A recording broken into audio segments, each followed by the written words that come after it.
Talk, saya akan mempresentasikan konsep keperawatan kritis. Konsep keperawatan kritis yang akan saya demonstrasikan kali ini meliputi konsep gangguan dan manajemen airway, gangguan dan manajemen breathing, gangguan manajemen sirkulasi. Yang pertama kita akan memasuki gangguan manajemen airway. Konsep airway, jalan nafas adalah yang pertama kali harus dinilai untuk mengkaji kelancaran nafas. Yang kedua, kelancaran jalan nafas merupakan salah satu faktor yang mempengaruhi proses ventilasi. Yang ketiga, jalan nafas seringkali mengalami obstruksi akibat benda-benda asing. Bisa seperti serpihan tulang akibat fraktur pada wajah, akumulasi sekret, dan jatuhnya lidah ke belakang. Selama memeriksa jalan nafas, harus melakukan kontrol servikal. Hal ini diakibatkan karena kenapa? Karena barangkali akan terjadi trauma pada leher. Gangguan jalan nafas bisa berupa sumbatan atau obstruksi, bisa berupa total ataupun parsial. Yang total bisa berupa akut ataupun perlahan. Tanda-tanda obstruksi gangguan jalan nafas: tidak adanya hembusan nafas. Hal itu menandakan obstruksi total pada jalan nafas atau henti nafas. Yang kedua, sianosis mencerminkan hipoksia. Sesak nafas, pasien mengeluh sesak, takip nyu, pernafasan cuping hidung, retraksi otot bantu nafas seperti suprasternal, infrasternal, dan interkoste.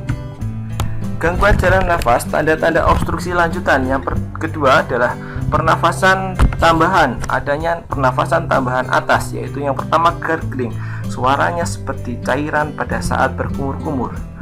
Yang kedua, sumbatan jalan nafas atas adalah snoring, mengorok, itu diakibatkan lidah jatuh ke belakang. Yang ketiga paling sering adalah stridor. Stridor merupakan sumbatan anatomis terjadi karena uap panas atau gas yang mengakibatkan mukosa ataupun jalan nafas menjadi kasar. Sumbatan jalan nafas bawah itu bisa seperti ronki, wheezing, baik ronki kering ataupun ronki basah. Manajemen jalan nafas untuk membebaskan jalan nafas untuk menjamin udara normal. Ada teknik dengan alat ataupun tanpa alat. Yang dengan alat membuka jalan nafas, dan yang kedua teknik membersihkan jalan nafas. Yang dengan alat adalah penghisapan dengan pipa, penghisapan cairan dengan suction atau krikotirotomi. Teknik membuka jalan nafas yang pertama ada head tilt, khusus untuk pasien non trauma, bisa digabung dengan chin lift. Akan tetapi chin lift dan jaw thrust biasanya untuk pasien-pasien trauma. Atau yang terakhir modified jaw thrust bisa digunakan untuk pasien-pasien trauma. Head tilt, berikut ini adalah contoh head tilt. Jadi kita mengangkat dagu dan menengadahkan lidah. Seperti ini gambarnya. Jaw thrust, jadi kita membuat korban seakan-akan seperti menengadahkan lidah pada bagian bawah, rahang bagian bawah. Berikut adalah gambar-gambar modified jaw thrust. Teknik membersihkan jalan nafas. Yang pertama ada finger swab, suapan jari, membersihkan rongga mulut dari benda-benda asing seperti muntahan darah, makanan, gigi palsu, dan lain-lain dengan menggunakan jari. Ada Heimlich manuver atau hentakan perut, digunakan untuk mengeluarkan benda asing pada orang dewasa yang sadar dengan berat badan normal.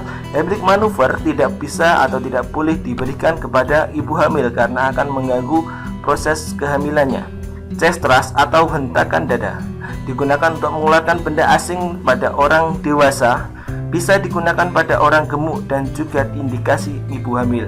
Digunakan mengeluarkan benda pada anak bayi sadar ataupun tidak sadar. Yang keempat ada yang namanya back blow atau pukulan punggung, digunakan untuk mengeluarkan benda asing pada bayi yang sadar. Berikut adalah contoh-contoh menggunakan finger swab. Yang kedua adalah Heimlich manuver, hentakan perut. Ingat, Heimlich manuver tidak diperbolehkan kepada ibu hamil. Yang ketiga chest thrust, berikut bisa pada orang gemuk, ibu hamil, dan pada anak-anak atau bayi. Back blow hanya diindikasikan kepada bayi.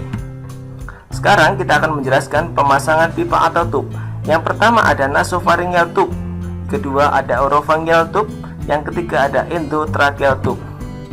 Cara pengukuran oropharyngeal tube adalah dengan kelingking pasien atau kelingking penderita dimasukkan ke dalam lubang hidung yang masih bagus, masuk ke dalam dan tidak perlu diputar. Oropharyngeal tube atau lebih dikenal dengan Mayo atau Goodell itu diukur dari angulus mandibula sampai ke ujung bibir. Dari situ masuknya bisa dengan dua arah, yang itu terputar atau tanpa diputar. Oropharyngeal tube atau gudel digunakan untuk mempertahankan jalan nafas yang menahan pangkal lidah agar tidak jatuh ke belakang, dapat menutup jalan nafas atau pasien yang tidak sadar. Bila dengan pemasangan jalan nafas tersebut pernafasan belum juga membaik, dilakukan pemasangan ETT atau endotracheal tube. Pemasangan pipa endotracheal akan menjamin jalan nafas tetap terbuka, menghindari aspirasi dan memudahkan tindakan bantuan pernafasan. Endotracheal tube apabila pemasangannya dinamakan intubasi, pelepasannya dinamakan ekstubasi. Berikut adalah pemasangan endotracheal tube. Intubasi, ini adalah gambar dari laryngoskop. Sekarang penghisapan cairan dengan suction. Suction, bila terdapat sumbatan jalan nafas karena benda cair, maka dilakukan penghisapan atau suctioning, baik manual, portable, atau penghisapan dengan sumber listrik. Bila pasien tidak sadar dan mendapat sumbatan benda padat di daerah hipofaring yang tidak mungkin diambil dengan sapuan jari, maka digunakan alat bantu untuk menggunakan penghisap atau penjepit. Krikotirotomi. Bila pasien pipa endotracheal tidak mungkin dilakukan, maka dipilih tindakan krikotirotomi dengan jarum. Petugas medis yang terlatih dan terampil dapat dilakukan krikotirotomi dengan pisau. Berikut adalah gambar-gambar dari pasien yang dilakukan krikotirotomi. Kita memasuki breathing, manajemen breathing, konsep breathing, dan gangguan breathing. Konsep breathing adalah kebersihan jalan nafas tidak menjamin bahwa pasien dapat bernafas secara adekuat. Inspirasi dan ekspirasi penting untuk terjadinya pertukaran gas, terutama masuknya oksigen yang diperlakukan untuk metabolisme tubuh. Inspirasi dan ekspirasi merupakan tahap-tahap ventilasi dan proses respirasi. Berikut adalah frekuensi nafas normal pada manusia. Yang pertama, untuk dewasa adalah 12-20 kali per menit, anak-anak 20-30 kali per menit, bayi 30-40 kali per menit. Konsep breathing, konsep fungsi ventilasi mencerminkan fungsi paru, dinding dada, dan diafragma. Gangguan breathing. Gangguan breathing dinilai dengan cara look, listen, feel. Kita lihat pergerakan dada, kita dengar adanya bunyi nafas atau tidak, kita rasakan adanya hembusan nafas atau aliran udara. Manajemen breathing memperbaiki fungsi ventilasi dengan cara memberikan pernafasan buatan untuk menjamin kebutuhan oksigen dan pengeluaran karbon dioksida. Tekniknya bisa dengan alat atau tanpa alat. Jika dengan alat itu menggunakan mode to mode. Jika dengan alat ada dua, yaitu akut dan maintenance. Yang akut adalah mode to mask, BFN atau ambubek atau back valve mask, ventilasi mekanik atau ventilator. Yang maintenance adalah nasal kanul, simple mask, dan non-rebreathing mask. Berikut adalah mode to mode. Caranya adalah ditutup pada hidung penderita dan mulut kita menempel pada mulut penderita. Jika anak, maka mulut kita menempel pada hidung dan mulut penderita. Mode to mask untuk dewasa, mulut ke mulut, hidung ditutup pada saat memberikan bantuan ventilasi. Berikut adalah mode to mask. Berikut adalah BFM, ventilasi mekanik, nasal kanul. Tiap menit meningkatkan konsentrasi O2 adalah 4%. Berikut nasal kanul, simple mask atau face mask, flow rate 6-15 liter per menit, konsentrasi oksigen 35-70%. Indikasinya pasien yang membutuhkan konsentrasi O2 lebih tinggi dari nasal kanul. Peningkatan konsentrasi setiap mengandung 15%. Berikut adalah gambar simple mask. Non-rebreathing.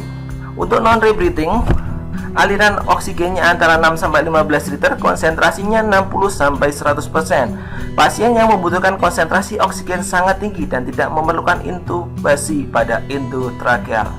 Berikut gambar non-rebreathing mask. Yang terakhir adalah sirkulasi. Kita akan membahas konsep, gangguan, dan manajemen sirkulasi. Konsep sirkulasi adalah sirkulasi yang adekuat menjamin distribusi oksigen ke jaringan dan pembuangan karbon dioksida sebagai sisa metabolisme. Sirkulasi tergantung dari fungsi sistem kardiovaskuler, jantung sebagai pompa, Darah plasma sebagai pembawa oksigen dan nutrisi, pembuluh darah sebagai wadah. Jika terjadi masalah pada ketiga komponen tersebut, maka akan menyebabkan perfusi jaringan terganggu atau tidak adekuat. Konsep sirkulasi organ yang paling rentan terjadi kerusakan organ adalah otak. Tanpa oksigen, proses hidup sel akan terganggu. Dalam waktu 4-6 menit tanpa oksigen, sel-sel otak akan mengalami kerusakan yang irreversibel, di mana maksud dari irreversibel adalah tidak dapat dilakukan perbaikan kembali. Setelah 8-10 menit, maka sel-sel otak akan mengalami kematian. Gangguan sirkulasi adalah komponen pada kardiovaskuler, yaitu ada jantung, darah, dan pembuluh darah. Jantung misalnya henti jantung, tampon nadi jantung, gagal jantung. Sedangkan darah adalah perdarahan seperti perdarahan internal ataupun eksternal. Pembuluh darah bisa vasodilatasi akibat sepsis atau shock spinal. Gangguan sirkulasi, tingkat kesadaran menurun, nadi cepat tapi lemah, warna kulit pucat dan cyanosis, capillary refill time lebih dari 2 detik. Pemeriksaan nadi dilakukan pada arteri besar seperti pada arteri karotis dan arteri femoral. Manajemen CPR pada henti jantung, pendarahan lakukan pada perdarahan eksternal, naikkan posisi yang mengalami perdarahan, berikan infus 2 jalur dengan kanul besar, berikan transfusi. Berikut cara melakukan CPR dengan baik dan benar. Pilih.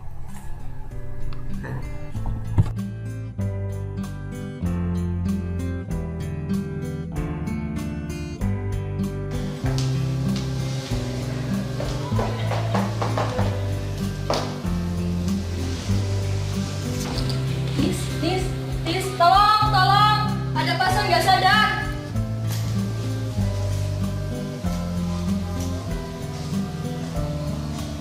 Halo, apakah ini dengan emergency call? Bapak, tolong minta bantuannya segera ya di kurikulum lantai atas bilik perawatan anak. Ada satu pasien dengan tidak sadar. Iya. Ini nomor yang bisa dihubungi 082342343412345